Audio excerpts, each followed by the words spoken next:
عشق ستم پورا فنکشن اختتام پذیر ہوا۔ زرلاشتہ خان اور گل بہار رخصتی پر اپنے لالا کے گلے لگ کر بے تحاشا روئی۔ سعد خان جو ہر وقت گل بہار کو چھیڑتا رہتا تھا، اس وقت آنسو ضبط کرنے کے چکروں میں اس کا چہرہ لال سرخ ہو رہا تھا۔ گل بہار اس کے سینے سے کتنی ہی دیر لگے آنسو بہاتی رہی۔ پریوش سعد خان کے سرخ اور آنسو ضبط کرتے چہرے کو دیکھ کر شدتوں سے آنسو بہا رہی تھی۔ وہ سعد خان سے بہت پیار کرتی تھی۔ بس کرو چڑیل، سارا میک اپ خراب کر رہی ہو رو رو کے۔ اس دفعہ سعد خان نے گہرا سانس لے کے خود کو کمپوز کرتے اپنے گل کو چھیڑا۔ روتے روتے اسے گھور کے دیکھتے وہ ساحل خان کے گلے لگ کے ایسے روئے جیسے وہ کبھی بڑی حویلی واپس نہیں آئی ہے۔ بس کرو میرا بچہ، اگر اس بغیرت خان فارس خان نے تمہیں کچھ بھی بولا تو تم سیدھا اپنے لالا کو بتاؤ گی، میں خود اس سے نپٹ لوں گا۔ ساحل خان نے پیار سے اسے چپ کرواتے ہوئے شہر دی، جس پر فارس خان نے اسے گھور کے رہ گیا۔ آگے اس کی بیوی اس سے کم سلجھاتی تھی جو اسے اور شیرنی بنانے پر تلا ہوا تھا۔ گل بہار نے صاحب کی بات پر روتے ہوئے سر ہلایا، جس پر فارس نے اسے بھی گھور کے دیکھا۔ زرلاشتہ خان فارس سے مل کے بے تحاشا روتے ریان خان کو ڈھونڈ رہی تھی، لیکن ریان خان کو اس وقت وہاں پہ کھڑا ہونا دنیا کا مشکل کام لگا تھا۔ اپنی پھولوں سی بہن کو رخصت کرنا ایسے دل چیر دینے والا منظر تھا کہ وہ وہاں ایک سیکنڈ کھڑا نہ ہو پایا۔ سرار خان نے زرلاشتہ کے سر پر گمان کا سایہ کیا، جبکہ سجاول خان نے گل بہار کے ان دونوں کے وجود چاہتے سے اچھی طرح ڈھکے گئے تھے۔ اسی طرح زرلاشتہ خان اور گل بہار باقی سب سے مل کر روتے ہوئے اور سب کی نم آنکھیں دیکھ کر اپنے مجازی خدا کے ساتھ رخصت ہو چکی تھی۔ رخصتی کے بعد سب لوگ اپنی اپنی گاڑیوں میں حویلی روانہ ہو رہے تھے۔ گل بہار اور فارس خان ایک گاڑی میں، جبکہ ساحل خان اور زرلاشتہ خان کی الگ گاڑی میں تھے۔ فارس خان تو پھر گل بہار کو چھیڑنے سے اسے چڑھا رہا تھا، جبکہ ساحل خان بالکل خاموشی سے تیز رفتار میں اپنی گاڑی ایسے چلا رہا تھا جیسے وہ اکیلا سفر کر رہا ہو۔ سعد خان کو اپنا جسم ٹوٹتا ہوا محسوس ہو رہا تھا، اسی لیے وہ سجاول کی گاڑی میں فرنٹ سیٹ پر آنکھیں موندے نیم دراز تھا۔ صبح سے گن چکر بنے رہنے سے اور اپنی لاڈلی بہن کو رخصت کرتے اسے شدید بخار ہو چکا تھا، لیکن وہ ظاہر نہیں کروا رہا تھا۔ پریوش، پلوشا اور برا ابھی سجاول کی گاڑی میں پیچھے والی سیٹ پر بیٹھی ہوئی تھی۔ پریوش کو اپنا خان ٹھیک نہیں لگ رہا تھا۔ وہ جب بھی اس کے پاس ہوتا اسے اپنی حرکتوں سے بوکھلا کے رکھتا، اور اب وہ اسی کے ساتھ میچنگ کے کلر میں میرون میکسی زیب تن کیے اتنی پیاری لگ رہی تھی، لیکن وہ اس کی طرف دیکھ بھی نہیں پا رہا تھا۔ پارلر سے لنڈن تک کا چھوڑتے ہوئے وہ تو اپنے لمس اور بے باک باتوں سے سرخ کیے ہوئے تھا۔ اب سعد خان کو ایسا کیا ہوا تھا، وہ سمجھنے سے قاصر تھی۔ پریوش نے سب سے چھپا کے اپنا چھوٹا سا ہاتھ آگے سیٹ کی طرف بڑھاتے سعد خان کے بازو پر رکھا۔ وہ جو آنکھیں موندے ہوئے تھا، اس نازک ہاتھ کے لمس کو پہچانتے اس نے اپنی کرسٹل گرے آنکھیں کھول کے اسے شیشے میں دیکھا۔ سعد خان کی کرسٹل آنکھوں میں بے انتہا سرخی چھائی ہوئی تھی، جسے دیکھتے پریوش شدید پریشان ہوئی۔ پریوش نے اس اشارے سے سعد خان سے پوچھا، کیا ہوا ہے؟ جب سعد خان نے نفی میں سر ہلاتے پھر سے آنکھیں موندے پریوش کے چھوٹے سے ہاتھ کو اپنے ہاتھ میں رب کیا۔ پریوش کو اس کا ہاتھ کسی توے کی طرح گرم محسوس ہوا۔ وہ جان چکی تھی کہ وہ بخار میں تپ رہا ہے، لیکن ابھی ان کے حویلی آنے والی تھی، اس لیے وہ خاموشی سے آنسو بہاتی اس کے ہاتھوں میں اپنا ہاتھ دیے بیٹھی رہی۔ وہ گھر جا کے اسے دوا دینے کا ارادہ رکھتی تھی۔ سجاول خان کی گاڑی بڑی حویلی کے پورچ میں آ کے رکی، جب سعد خان نے پریوش کے ہاتھ اپنے لبوں کے ساتھ لگاتے ہوئے چھوڑے۔ اس وقت بہت اندھیرا تھا، اسی لیے کسی نے بھی پریوش کا ہاتھ سعد خان کے ہاتھ میں نہیں دیکھا تھا، نہیں تو ضرور ان دونوں کا ریکارڈ لگایا جاتا۔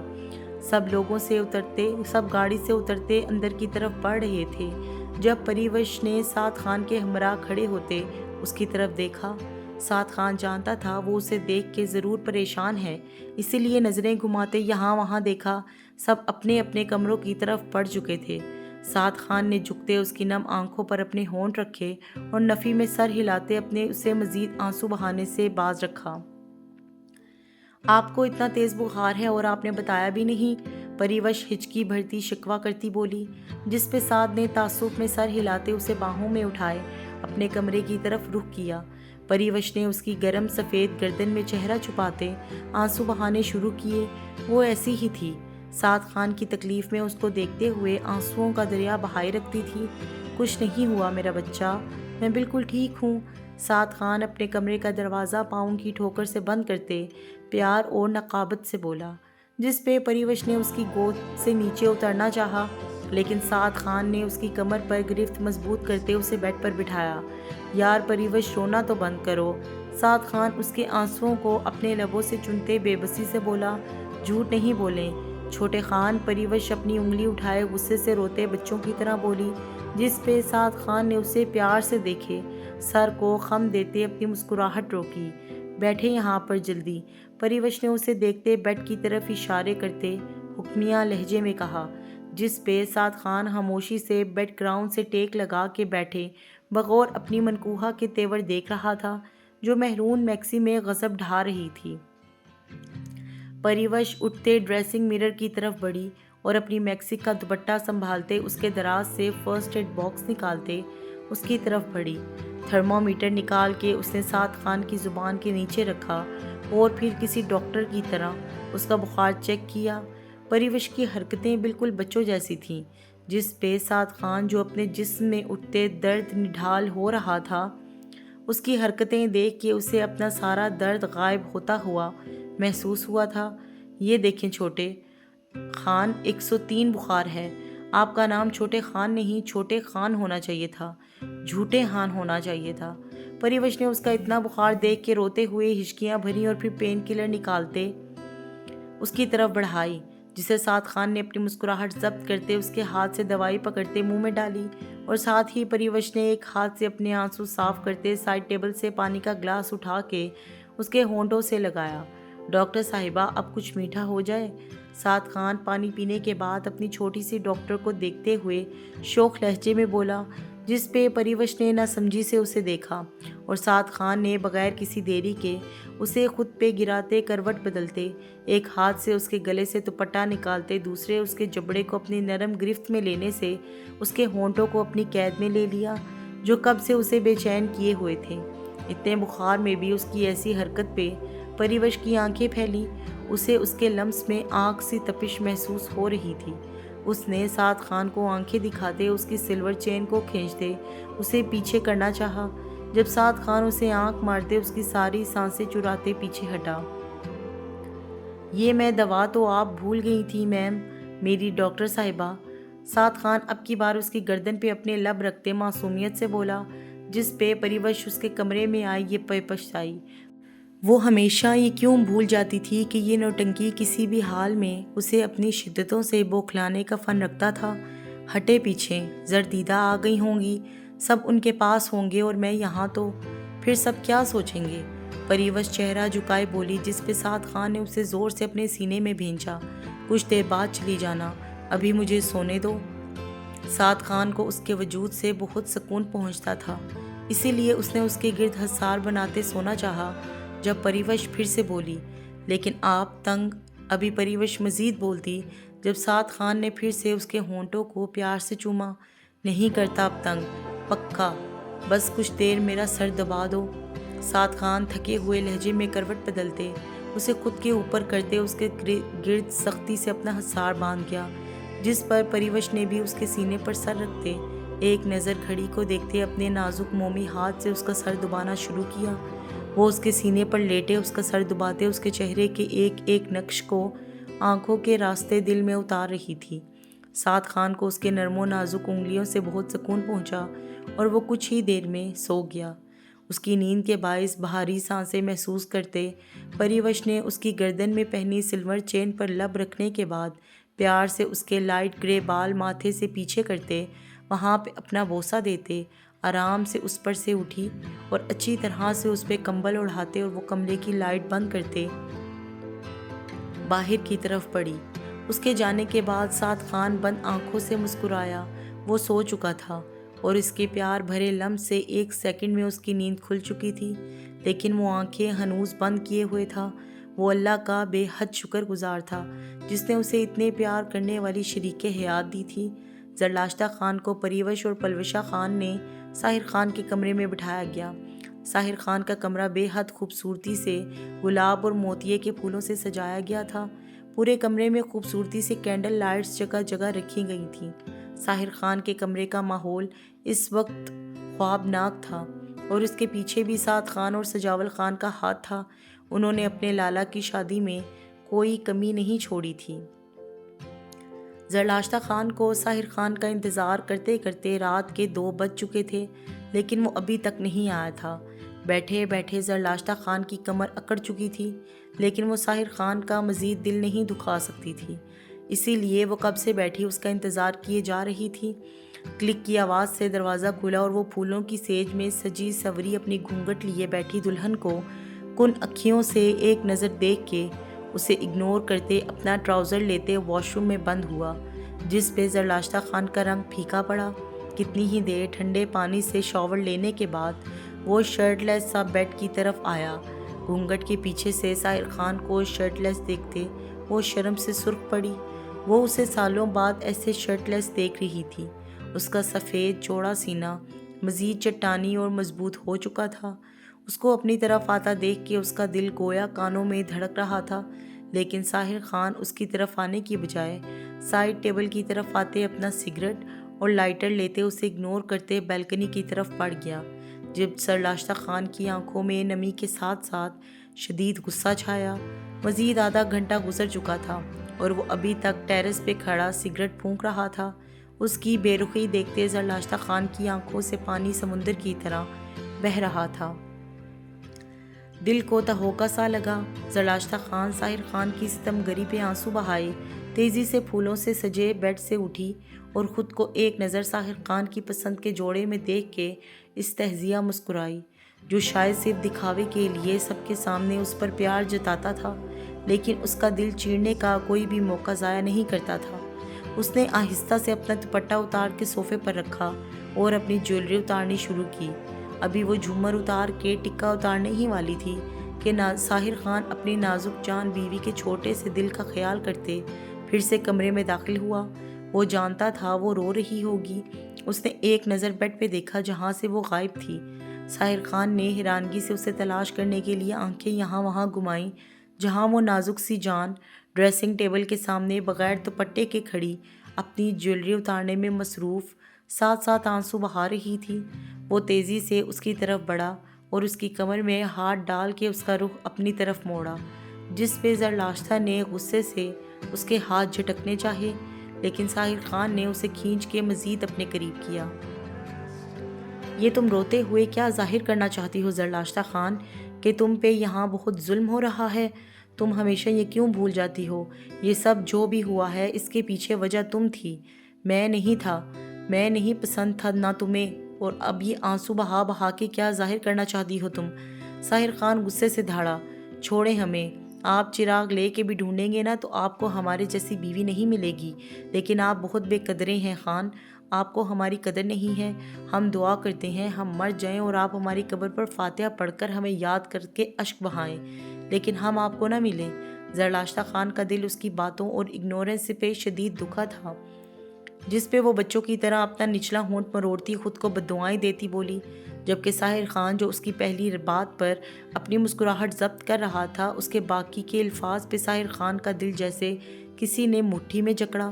زرلاشتہ خان تم… ابھی ساحر خان اس کا جبڑا دبوچتے مزید کچھ بولتا جب زرلاشتہ خان دھاڑی، نہیں ہے ہم زرلاشتہ، نہ پکارا کریں ہمیں اس نام سے، شدید زہر لگتا ہے ہمیں آپ کے لبوں سے ادا ہوا یہ نام، تاشو ہیں ہم، صرف آپ کی تاشو۔ زرلاشتہ خان ہنوز آنسو بہائے اس کی برہنہ سینے پر ہاتھ مارتے کرائی، جس پہ ساحر خان نے حیران ہوتے ہوئے اسے دیکھا، جو آج غصے سے بپھری شیرنی بنی ہوئی تھی۔ بکواس بند کرو اپنی، کیا بچوں کی طرح ری ایکٹ کر رہی ہو؟ تمہیں کیا لگتا ہے کہ میں نے تمہارے نخرے اٹھانے کے لیے تم سے شادی کی ہے؟ زرلاشتہ خان یہ مت سمجھنا تم اب بھی میری محبت ہو، بالکل نہیں، تم صرف ساحر خان کی ضرورت ہو، مجھے صرف اپنی تھکن اتارنے کے لیے تمہارے وجود کی ضرورت ہوگی۔ اور جب ابھی ظاہر خان استہزیہ لہجے میں مزید اس کا دل دکھاتا، جب زرلاشتہ خان نے ایک جھٹکے سے اپنی لال نفیس سی جیکٹ اتارتے دور اچھالی۔ اب وہ صرف لہنگے اور چھوٹے سے سینے تک آتی میرون اور گولڈن بلاؤز میں تھی۔ اس کی اسی حرکت پہ ساحر خان کی چلتی زبان کو بریک لگی۔ ٹھیک ہے، کر لیں ہمارے وجود سے اپنی ضرورت پوری، ہمیں اندازہ ہے ہم آپ کے لائق نہیں ہیں۔ لیکن چلیں، آپ نے ہمیں اپنی ضرورت سمجھا، ہمارے لیے یہی اعزاز کی بات ہے۔ اور رہی نخرے اٹھوانے کی بات، تو ہمارے بھائیوں نے شاید ہمیں بہت ڈھیل دے کے بگاڑ دیا ہے۔ کوشش کروں گی کہ ہم آپ کو کسی کو نخرے دکھانے سے پرہیز کریں۔ زرلاشتہ خان سپاٹ چہرہ لیے بولتی اس کے قریب ہوئی۔ اس کی سبز آنکھوں پہ الفاظ بولتے مسلسل بھیگ رہی تھیں۔ اس کے منموہنے چہرے اور خوبصورت بدن سے ساحر خان کا نظریں ہٹانا محال ہوا۔ زرلاشتہ خان کے الفاظ سے ساحر خان کی زبان پہ تالا لگا، اور مزید وہ اپنے تن سے جیکٹ اتار کے اسے کنگ کر چکی تھی۔ اس نے اس کی کمر میں ہاتھ ڈالتے اسے مزید خود کے قریب کیا اور جھکتے اس کے گالوں پہ پھسلے آنسوؤں کو اپنے ہونٹوں سے چنا۔ ساحر خان نے اس کی سبز بھیگی آنکھوں پہ شدت سے کتنی ہی دیر لب رکھے اور بے تحاشا شدت سے اس کے آنسو کو چنا، جس پہ زرلاشتہ خان کی ریڑھ کی ہڈی میں سنسناہٹ ہوئی۔ زرلاشتہ نے اس کے برہنہ سینے اور کندھے پہ اپنے کانپتے ہاتھ رکھنے چاہے، لیکن نہیں رکھے۔ وہ اتنی دیر غصے سے بولتے اور روتے وقت اپنا نچلا ہونٹ بچوں کی طرح مروڑتے اسے بے چین کیے ہوئے تھی۔ ساحر خان نے ایک ہاتھ اس کی برہنہ کمر پر رکھتے اور دوسرا ہاتھ اس کے سر کے پیچھے رکھتے شدت سے جھکتے اس کے نچلے ہونٹ پہ دانت کاٹ کے اس کے بالائی لب کو چوما، اور پھر پوری شدت سے اس کے دونوں ہونٹوں کو اپنے ہونٹوں میں جکڑتے اس کی ساری سانسیں رفتہ رفتہ پی رہا تھا۔ وہ اپنا سارا غصہ اس کے نازک ہونٹوں پہ اتارتے زرلاشتہ خان کو کانپنے پہ مجبور کر چکا تھا۔ وہ اپنی آنکھیں بند کیے اس کی شدت سہ رہی تھی۔ ساحر خان نے اس کے بے جان ہوتے وجود کو دیکھتے اسے اپنے پاؤں پہ کھڑا کرتے اس کے ہونٹوں پہ اپنی گرفت مضبوط کی اور مزید شدت سے انہیں چومتے، وہ جیسے زرلاشتہ خان کو یہ کہنا چاہتا تھا کہ وہی تو اس کے لائق ہے۔ اسے اس کے بھائیوں سے پہلے ساحر خان نے بھی تو بگاڑا تھا۔ وہ یہ بات کیسے بھول سکتی تھی کہ وہ ساحر خان کے لائق نہیں ہے، لیکن ساحر خان نے بھی اس بات کا اقرار زبان سے نہیں کرنا تھا، اور اس نے نہیں کیا۔ اس کے لمس میں اب کی بار شدید پیار اور شدت محسوس کرتے زرلاشتہ خان کی آنکھیں پھر سے نم ہوئیں۔ ساحر خان نے اس کے وجود پہ رحم کھاتے بالآخر اس کے ہونٹوں کو آزادی دی اور اسے زور سے اپنے سینے میں بھینچا۔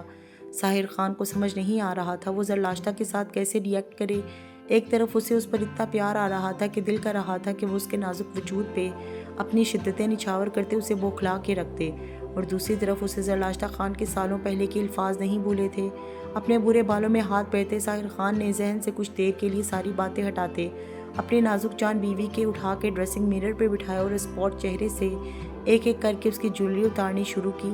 زرلاشتہ خان جو کب سے شیرنی بنی ہوئی تھی اب شرم سے لال ہوتے اپنی جیکٹ اتارنے پہ پچھتا رہی تھی۔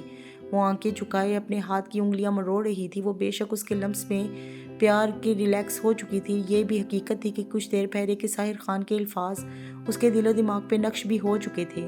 اس کو خود میں سمٹتے دیکھ کے ساحر خان نے بھی اس کی جویلری اتارتے ایک نظر اسے دیکھا جو اس کے نزدیک ہوتے اپنے کانپتے وجود سے اس کے وسیع سینے میں چھپنا چاہتی تھی۔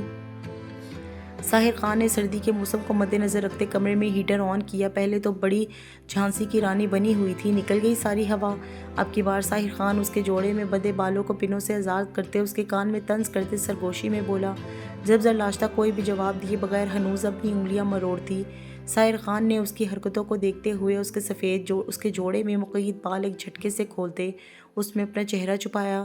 اس آفت پہ زرلاشتہ نے اس کے کندھوں کو تھامنا چاہا، لیکن پھر پہلے کی طرح اپنے ہاتھوں کی مٹھی بناتے اپنی گود میں رکھی۔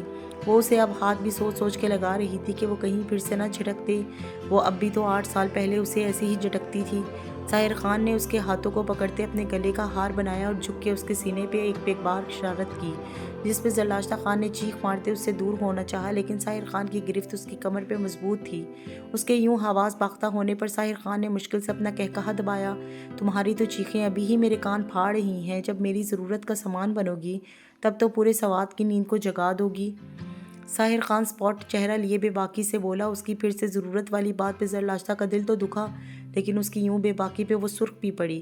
ساحر خان نے اس کے وجود سے نظریں چراتے زرلاشتہ کے بامتے چھوڑتے چہرے کو دیکھا۔ وہ مزید اس لباس میں ساحر خان کا سامنا نہیں کر سکتی تھی، اور یہ بات وہ سمجھ بھی چکا تھا، اس لیے اس پہ رحم کھاتی اسے ڈریسنگ میرر سے اتارا۔ وہ جانتا تھا کہ اس نکلی جھانسی کی رانی کی ساری ہوا نکل چکی ہے۔ جاؤ چینج کرو جا کے، ضرورت والا کھیل پھر کسی دن کھیلیں گے، ابھی تو آدھی رات ویسے بھی گزر چکی ہے۔ اس کے پھر سے اتنے بے باکی سے بولنے پر زرلاشتہ خان اپنی سبز آنکھیں پھیلائے جلدی سے اپنے لہنگے تھمتے گرتی پڑتی واش روم کی طرف بھاگی۔ اس کی سپیڈ پہ ساحر خان نے ہلکا سا مسکرائے اپنے بھورے بالوں میں ہاتھ پھیرا۔ جو بھی تھا وہ اسے اپنی دسترس میں لے کے رخ تک سرشار ضرور تھا۔ زرلاشتہ خان جو واش روم میں کھڑی اپنی دھڑکنیں درست کر رہی تھی، سامنے لٹکی بےہودہ نائٹی کو دیکھ کے وہ اپنی جگہ سے اچھلی۔ وہ شاید زرمینہ خان نے رکھوائی ہوگی، لیکن پھر وہ ساحر خان کی بات یاد کرتے ہوئے استہزیٰ مسکرائی۔ ہاں، وہ ایک ضرورت ہی تھی، اسے یہ بات نہیں بھولنی تھی، اور اسے شاید اب پوری زندگی صرف ضرورت بن کے ہی رہنا تھا۔ زرلاشتہ خان نے واش روم سے منسلک ڈریسنگ میرر کے وارڈروب سے ایک سفید لباس نکالتے اپنا لہنگا بدلا۔ بلاؤز کے باریک ٹسلز کھولتے خود کو شیشے میں دیکھتے اسے شدید شرم محسوس ہو رہی تھی۔ وہ کانوں کی لو تک سرخ پڑ رہی تھی۔ وہ کچھ دیر پہلے اس کے سامنے اس حال میں تھی، یہ سوچ سوچ کر اس کا وجود ہولے ہولے کانپے جا رہا تھا۔ ٹسلز کھلنے کا نام ہی نہیں لے رہی تھی، جس پہ وہ پھر سے اپنے نچلے لب مروڑتے وہ ہانسی ہو رہی تھی، لیکن چاہے جو بھی ہو جائے وہ اس بے باک انسان سے مدد لینے کے لیے نہیں جانے والی تھی۔ زرلاشتہ خان نے روحان سے ہوتے اس لہنگے کے بلاؤز پہ سفید قمیض زیب تن کی اور وضو کرتے باہر کی جانب بڑھی۔ ٹسلز اور بلاؤز کی امبرائڈرڈ کام سے اسے شدید چبھن ہو رہی تھی، لیکن وہ برداشت کرتے الماری سے جائے نماز لیتے اپنے سر پر حجاب سٹائل میں دوپٹہ اوڑھتے شکرانے کے نفل ادا کرنے لگی۔ جو بھی تھا اس نے ساحر خان کو ان سالوں میں اللہ سے کب کب نہیں مانگا، اور جب وہ اسے مل گیا تھا تو چاہے وہ اس کی ضرورت کا سامان تھی، لیکن پھر بھی اسے اپنے اللہ کو نہیں بھولنا تھا۔ ساحر خان جو صوفے پہ نیم دراز اپنی بیوی کو سفید لباس میں بغیر میک اپ کے دھلے ہوئے شفاف چہرے سے دیکھتے پھر سے ہوش کھو رہا تھا، اس کی نظر اس کی سفید قمیض سے نظر آتے لہنگے والے بلاؤز اور اس کی کمر پہ ٹسلز والی ابری ہوئی جگہ پر ٹکی۔ یہ کتنی پاگل ہے، اللہ ایسی پاگل بیوی میرے علاوہ کسی کو نہ دے۔ ساحر خان نے تعصب سے سر ہلا کے سگریٹ کا گہرا کش لیتے سوچا۔ وہ اس کی نماز مکمل ہونے کا انتظار کر رہا تھا۔ زرلاشتہ خان نے آنسو بہاتے اپنے دل میں اللہ سے باتیں کرتے پتہ نہیں کون کون سی دعائیں مانگی، اور اب اپنے آنسو صاف کرتی وہ جائے نماز رکھتے بیڈ کی طرف بڑھنے ہی والی تھی جب ساحر خان نے ایک ہی جست میں کھڑے ہوئے اسے کنی سے تھامتے اپنی طرف کھینچا، جس پہ زرلاشتہ نے اپنی سبز سرخ دوڑوں والی آنکھیں اٹھا کے اسے دیکھا۔ زیادہ پسند آ گیا ہے لہنگے کا بلاؤز جو ابھی تک اتارا نہیں؟ ساحر خان نے آئی برو جھکاتے اس کی کمر سے ہاتھ پھیرتے استفسار کیا، جس پہ زرلاشتہ نے شرم سے سرخ پڑتے اس کی طرف دیکھا۔ یہ انسان کتنا بے باک تھا، ہر وقت اپنی ایکس رے کرتی آنکھوں سے اس کا جائزہ لیے رکھتا تھا۔ وہ ہمیشہ کی طرح صرف سوچ کے رہ گئی تھی اس کے ٹسلز۔ ابھی زرلاشتہ مزید کچھ بولتی جب ساحر خان نے اس کی قمیض میں ہاتھ ڈالتے اس کے ٹسلز کو جھٹکے سے کھولا، جبکہ اس کی حرکت پہ زرلاشتہ خان دیکھ کے گالوں سے منہ کھولے صرف اسے دیکھ کے رہی تھی۔ ساحر خان نے اس کے کھلے ہونٹوں کو اپنے ہونٹوں میں دباتے اس کا منہ بند کیا، جس پہ زرلاشتہ خان کی سبز آنکھیں پھیلی ہی جا رہی تھیں۔ ساحر خان نے پیچھے بندے اسے واش روم میں جانے کا اشارہ کیا، جس پہ وہ فٹ سے بھاگتے واش روم کی طرف بھاگی اور اپنی دھڑکنوں کو درست کرتے بلاؤز چینج کرتے ہاتھ میں پکڑا، جس کے ٹسلز ٹوٹنے کی وجہ سے اس کی بیک خراب ہو چکی تھی۔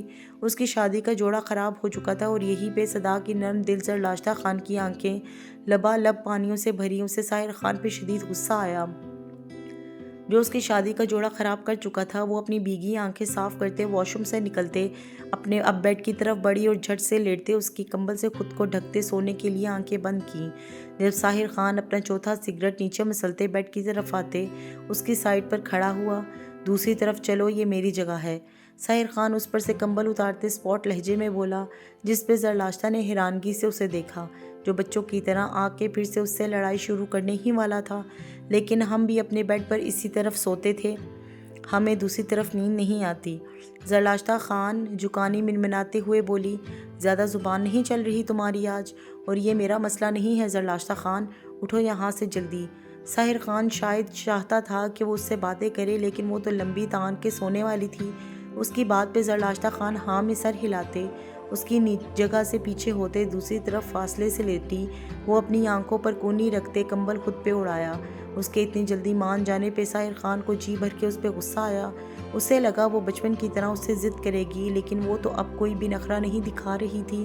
ساحر خان نے تپتے ہوئے اس پر سے کھینچ کے کمبل ہٹایا، جس پہ زرلاشتہ خان نے نیند سے بھری سبز آنکھوں کو واک کیے پھر سے اس کی طرف حیرانگی سے دیکھا، جن میں ساحر خان کا دل سوپ کے بھرا۔ یہ میرا کمبل ہے، میں اپنا کمبل کسی کے ساتھ شیئر نہیں کرتا، تم کوئی دوسرا کمبل لے آؤ الماری سے جا کے۔ ساحر خان بیڈ پر لیٹتے غصے سے بولا، وہ ابھی بھی شرٹ لیس تھا اور زرلاشتہ خان کب سے اس کے برہنہ سینے سے نظریں چرائے ہوئے تھے۔ اس کے نیا شوشہ چھوڑنے پہ زرلاشتہ خان نے اپنے آنسو خود کے اندر اتارتے اپنے تھکے وجود سے اٹھنے کی کوشش کی تاکہ الماری سے کوئی کمبل لے آئے، لیکن اس میں اب اٹھنے کی بالکل ہمت نہیں تھی۔ اسی لیے وہ اس کی طرف سے منہ موڑتے بنا کمبل کے پھر سے آنکھیں موند چکی تھی۔ ساحر خان نے اب کی بار اس کے سر کے نیچے سے تکیہ کھینچا، جس پہ زرلاشتہ نے اب کی بار رخ موڑ کے حیرانگی سے اسے دیکھا۔ میں 2 تکیے لے کے سوتا ہوں، سو تم اگر ایڈجسٹ کر سکتی ہو تو ویکنڈ ورنہ ڈریسنگ روم سے لے آنا۔ ساحر خان نے اس کے حیران سبز آنکھوں میں دیکھ کے جواب دیتے تکیہ پھر سے اپنے سر کے نیچے رکھا۔ زرلاشتہ خان اپنی آنکھوں سے آنسو پیچھے دھکیلتے پھر سے کوئی بھی جواب دیے بنا رخ موڑ کے آنکھیں موند چکی تھی۔ پورے 30 منٹ گزر چکے تھے۔ ساحر خان نے نہ تو خود کمبل لیا تھا اور نہ ہی اسے لینے دیا تھا۔ وہ اس کے رخ موڑنے والی حرکت پہ ابھی تک تپتے ہوئے نیم دراز اس کی پشت کو گھورے جا رہا تھا۔ اس کے وجود کو ہلکے ہلکے لرزتے دیکھ کے اب کی بار ساحر خان کی بس ہوئی۔ اس نے اس کی کمر میں ہاتھ ڈالتے اسے خود پہ گراتے کمبل اڑائے خود پہ اور اس پہ اوڑھا۔ ساحر خان نے اس کی بھیگی آنکھوں پہ لب رکھتے اسے خود میں بھیجتے اس کی کمر کو سہلایا، جو کب سے ہچکیاں بھرتے سو چکی تھی، لیکن اس کا وجود اب بھی ہولے ہولے لرز رہا تھا۔ ساحر خان نے اپنے لبوں سے اس کی آنکھوں کے کناروں پہ ٹھہرے ہوئے آنسو چنتے سائڈ کمبل بند کیے۔ ساحر خان جانتا تھا وہ آج بہت تھک چکی تھی، وہ اب شدید تھکاوٹ کی وجہ سے نہیں جاگے گی، جس کا ثبوت اب اس کی بھاری ہوتی سانسیں دے رہی تھیں۔ ساحر خان نے جھک کے اسے دیکھتے شدت سے اپنے لب اس کے ماتھے پر رکھتے اسے مزید خود میں بھینچنا چاہا اور مزید جھکتے اس کے گلابی گالوں پہ اپنے لب رکھتے اس کی گردن پہ اپنے لب رکھے۔ وہ کب سے اس کے چہرے اور گردن کو اپنی اس سے مہکا رہا تھا۔ اس نازک وجود کو اسے اپنے قریب پا کے اس کی آنکھوں سے نیند کوسوں دور تھی۔ اب اسے شاید باقی کی رات یوں ہی جاگ کے گزارنی تھی۔ دررام خان اپنے باپ کی گردن میں باہیں ڈالے اس کے سینے پہ لیٹا ہوا تھا، جبکہ بیا خان اپنا ڈریس چینج کرنے ڈریسنگ روم میں گئی تھی۔ آج سب بہت زیادہ تھک چکے تھے۔ بیا خان داور کی پھر سے ناراضگی کے ڈر سے آج چھوٹی حویلی میں آ چکی تھی، سعد اور ساحر کے رکنے کے بولنے پہ بھی، لیکن اس نے پیار سے اپنے بھائیوں کو منع کر دیا۔ بابا جان دررام خان ہنوز داور کے سینے پہ لپٹا اسے پکار رہا تھا۔ جی میری جان، داور نے پیار سے جواب دیتے اس کے چہرے کی طرف جھکتے اپنے خوبصورت بیٹے کے ماتھے پہ بوسہ دیا۔ دررام اب چینج کر کے اوور سائز بلیک ٹراؤزر اور بلیک ہی ٹی شرٹ میں ملبوس تھا۔ بابا جان، جب آپ حویلی میں نہیں ہوتے نا تو میں آپ کو بہت مس کرتا ہوں۔ دررام نے پیار سے اس کی گردن میں چہرہ چھپاتے اپنی بات کا آغاز کیا۔ بابا کی جان، کام بھی تو ضروری ہے نا، میں آپ کے ساتھ ماموں کی طرح سارا دن بھر بیٹھ سوتے ہوئے نہیں گزار سکتا نا۔ داور نے اس کے بال سنوارتے اسے پیار سے جواب دیا۔ وہ جانتا تھا اس کا بیٹا اسے بہت پیار کرتا ہے۔ اگر آپ ہر وقت حویلی میں نہیں رہ سکتے تو پھر مجھے بھائی یا بہنا لا دیں تاکہ میں اس کے ساتھ کھیل سکوں۔ دررام خان اپنا چہرہ اس کے سینے سے اٹھائے کیوٹ سا منہ بنائے بولا، جس پہ داور نے قہقہہ لگاتے واش روم کے دروازے سے نکلتی بیا خان کو دیکھا، جو دررام کی بات اور داور کے معنی خیز اشارے سے سرخ ہوتے آنکھیں پھیلا چکی تھی۔ باپ کے قہقہہ لگائے پہ دررام نے بھی مسکراتے اب کی بار اپنی مورے کو دیکھا۔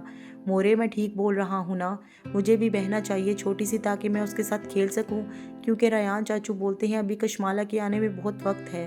دررام خان اپنی پوری بات اس کو گوش و گزار کرتے ہوئے بولا، جس پہ داور اور بیا خان نے اپنے بیٹے کو دیکھا جو اب اپنے باپ کے سینے پہ تھوڑی ٹکائے لیٹا ہوا تھا۔ کشمالہ کون؟ بیا اور داور نے یک زبان نہ سمجھی سے پوچھا۔ ریان چاچو کی بیٹی، جس سے میں بڑا ہو کے شادی کروں گا۔